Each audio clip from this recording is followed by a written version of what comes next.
សូមជម្រាបសួរដល់មិត្តអ្នកស្ដាប់តើអ្នកធ្លាប់មានអារម្មណ៍ថាអស់សង្ឃឹមហត់នឿយហើយចង់បោះបង់ចោលក្តីស្រមៃទាំងអស់ដែរឬទេយើងទាំងអស់គ្នាសុទ្ធតែធ្លាប់ឆ្លងកាត់អារម្មណ៍បែបនេះសូម្បីតែអ្នកជោគជ័យបំផុតក៏ធ្លាប់ឆ្លងកាត់អារម្មណ៍បែបនេះផងដែរទោះជាមានរឿងអ្វីកើតឡើងចូលកុំបោះបង់ខ្លួនឯង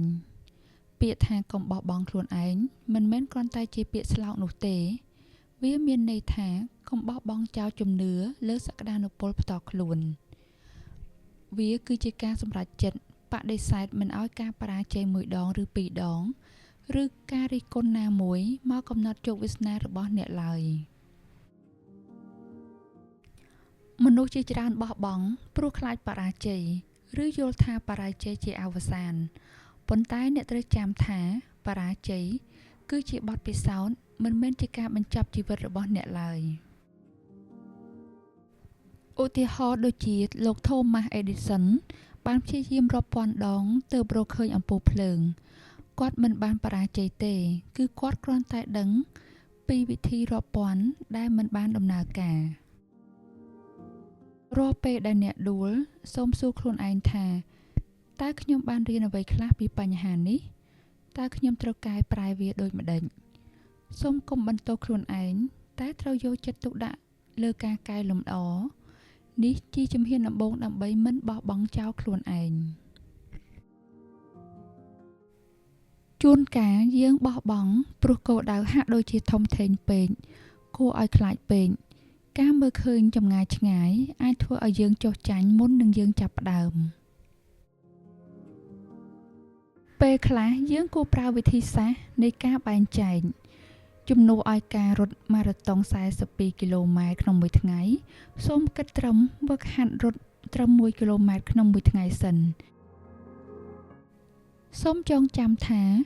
ជោគជ័យកើតចេញពីការប្រមូលផ្ដុំនៅវិន័យតូចៗជាប្រចាំថ្ងៃដូចជាការអានសៀវភៅមួយទំព័រជារៀងរាល់ថ្ងៃការសន្សំលុយបន្តិចម្ដងការហាត់ប្រាណ10នាទីម្ដងក្នុងមួយថ្ងៃវិន័យតូចៗទាំងអស់នេះនឹងកសាងកម្លាំងចិត្តផ្ទៃក្នុងដែលជាកម្លាំងការពារមិនឲ្យអ្នកបោះបង់ការបោះបង់ខ្លួនឯងជារឿយកើតឡើងនៅពេលដែលយើងមានអារម្មណ៍ថាឯកាដូច្នេះយើងត្រូវហ៊ុំព័ទ្ធខ្លួនឯងដោយមនុស្សដែលជឿជាក់លើយើងនិងលើកទឹកចិត្តដល់អ្នកមិនមែនមនុស្សដែលទាញអ្នកឲ្យចុះក្រោមទេត្រូវហ៊ាននិយាយប្រាប់អំពីបញ្ហារបស់អ្នកទៅកាន់មនុស្សដែលអ្នកអាចជឿទុកចិត្តបានអ្នកមិនអាចដោះស្រាយបញ្ហាបានទេបើអ្នកមានអារម្មណ៍ថាហត់នឿយពេកគួរសម្រាកការសម្រាកមិនមែនមានន័យថាអ្នកខ្ជិលទេតែជាការបញ្ចូលថាមពលត្រូវដឹងពីដែនកំណត់ផ្ទាល់ខ្លួននិងឲ្យតម្លៃលើសុខភាពផ្លូវចិត្តជាចម្បងការបើអ្នកមានអារម្មណ៍ថាធ្លាក់ចុះសូមសម្រាកដោយដកដង្ហើមវែងៗធ្វើលំហាត់ប្រាណឬធ្វើអ្វីដែលអ្នកចូលចិត្តដើម្បីឲ្យថាមពលអ្នកត្រឡប់មកសាជាថ្មី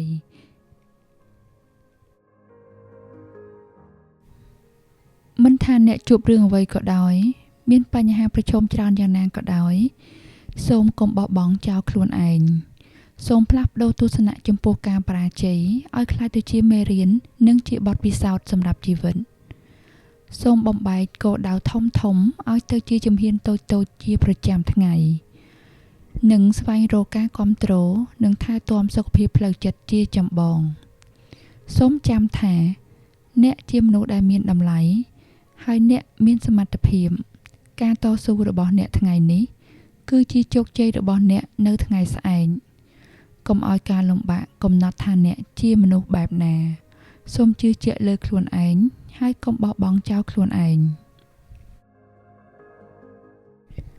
ក្នុងចំណោមហេតុផលធំបំផុតដែលមនុស្សបោះបង់ខ្លួនឯង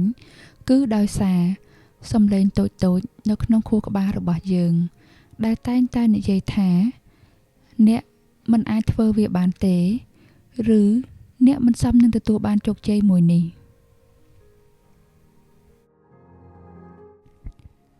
សូមកំណត់អត្តសញ្ញាណ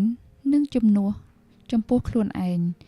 នៅពេលណាដែលគំនិតអវិជ្ជមានលេចឡើងសូមកត់ត្រាវា ហើយជំនួសវាភ្លាមដោយការគិតវិជ្ជមាន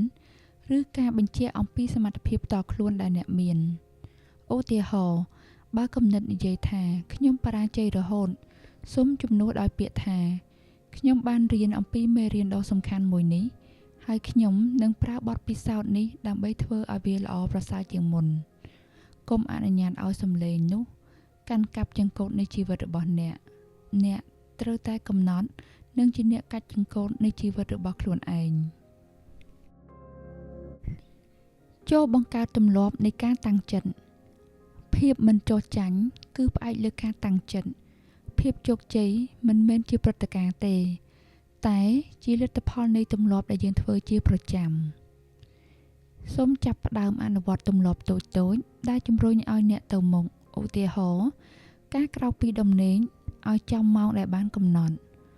ការបញ្ចប់កិច្ចការពិបាកបំផុតនៅពេលព្រឹកចូលនិយាយពាក្យអរគុណ3 ដងជារៀងរាល់ថ្ងៃទម្លាប់ទាំងនេះនឹងកសាងកម្លាំងចិត្តនិងវិន័យដែលជាខែលការពារមិនឲ្យអ្នកបោះបង់ខ្លួនឯងនៅពេលដែលអ្នកមានអារម្មណ៍មិនចង់ធ្វើអ្វីមួយអ្នកអាចទន្ទិញពាក្យកុំបោះបង់ខ្លួនឯងហើយរក្សាទុកក្នុងចិត្តជាប្រចាំនេះគឺជាសារដ៏មានឥទ្ធិពលនិងជាកម្លាំងចិត្តដែលជំរុញទឹកចិត្តមនុស្សគ្រប់រូបឲ្យបន្តតស៊ូនិងជឿជាក់លើខ្លួនឯងទោះបីជាពួកគេជួបប្រទះនឹងឧបសគ្គឬការលំបាកយ៉ាងណាក៏ដោយចូលកុំបោះបង់ខ្លួនឯង